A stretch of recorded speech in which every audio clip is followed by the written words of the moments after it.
Hi again, Wilna here. This one for the workshop is a beautiful pink page.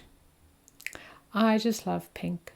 I started by adding some washes and of course prepping my page with gesso as I showed you in the first one.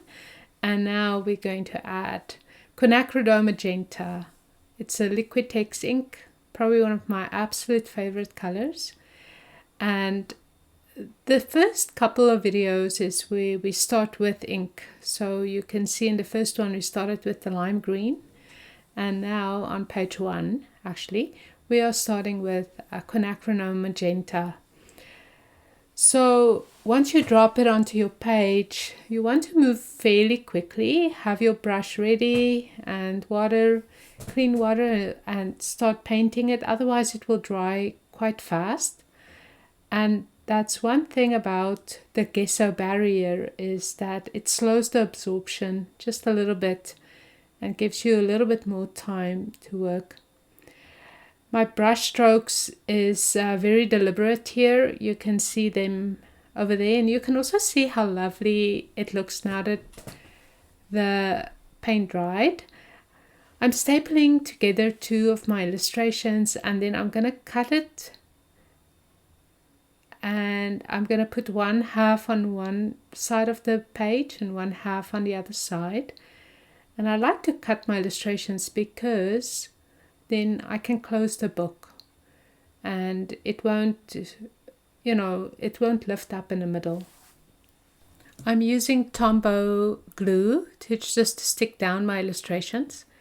Usually I add the illustrations last or towards the end of the page, but this time sometimes the page tells you what to do next, and in this case I just went for it and add them early, and this helped guide the rest of the process.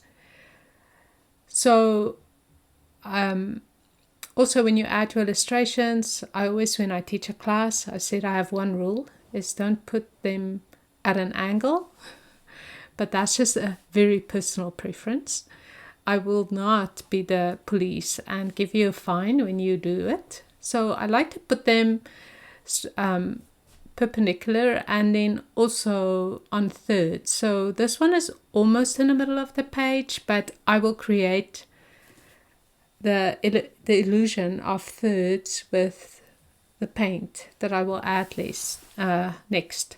So I'm mixing a lighter pink by adding a little bit of white to the magenta, and then using a big brush, I'm just going to add some soft areas of this light pink. I'm not covering everything, I'm just adding markings here and there. And then and of course splattering. What will my work be without some splatters? Making messes. And of course cleaning up, and that's why I always keep baby wipes just next to my area, just to grab it real quick while the paint is still wet. You can just wipe it down, then at least, because also otherwise everything gets full of that color. Now I'm just dripping a little bit of white ink, and I am going to just work it in. And so remember the last video I talked about always except sometimes. Wait until all your media is dry before you move on with the next one. Well, this is the sometimes, because I really wanted to blend in the white drops with the background pink, and that's exactly what I'm doing here. So I'm leaving some of the white still white, but some of it I just wanted to blend in, and this is where you want that layer to be still wet. And now I'm just going to put it aside and let it dry. And I loved the look, how it turned out when it was dry. One thing that I've discovered is that I love the contrast between solid areas of color and those more whimsical textured washes showing through. That's really what happened here. At this point, I'm just going to start painting, and it almost feels like meditation. I've probably said that before, and I'll say it again, that meditation is a big part of art journaling. So with the white and the pink, I added a touch of yellow to create this beautiful buttery color, and I'm letting the page dictate where it goes. So I'm painting around what's already there, building up layers, textures and marks, and it's really a process of exploration and just building and building, and that is just what I'm doing. Mark making, creating quiet pieces, those solid areas.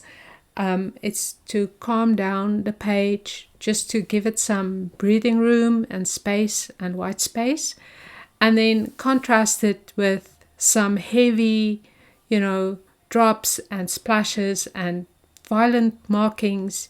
So it's just this dance that's happening on the page. Honestly, if I made this page an hour earlier or later, it would look completely different. My process is very intuitive. I don't sit down with a fixed plan. I just go with the flow. You probably know that by now. And very interesting, if I teach this page to 20 women and we all use the exact same colors and even put our illustrations in the same spot, every single page would look different. And that is why I just love art journaling. And that's why you can actually do the same thing over and over and over again, like I've been doing for the last 10 years. And then you can expect a different outcome. I've added a little bit of violet, deep violet, to the white. And the paint that I'm painting now, it's almost like a dusty pink, purple tone. It's probably one of my absolute favorite colors. I got a teapot with white polka dots in this color probably 10, 15, 20 years ago. And I still have it. And I actually mixed this paint and painted one of my rooms this color. So I love it. And now just some deep violet paint splashes, holding the dropper really high, let gravity make those markings, and then using the paint that's on the page. And now I'm just going to doodle and just enjoy the process. Art journaling is all about the process. Like I said, it's a little bit like yoga. They always say, people say, I can't do yoga. And I had a yoga teacher one day that said, it's not yoga perfect, it's yoga practice. So it's not art journaling perfect, it's art journaling practice or art practice. And the more you practice, the easier it gets, So it's about listening to your inner voice and allowing yourself to explore even when it feels uncertain. And here's the final result, all dry with my journaling added. I love how that little space worked out perfect for writing. I also used different colors and styles on it with text. Honestly, the feeling you get when you finish a journal page is hard to describe. You really have to experience it for yourself.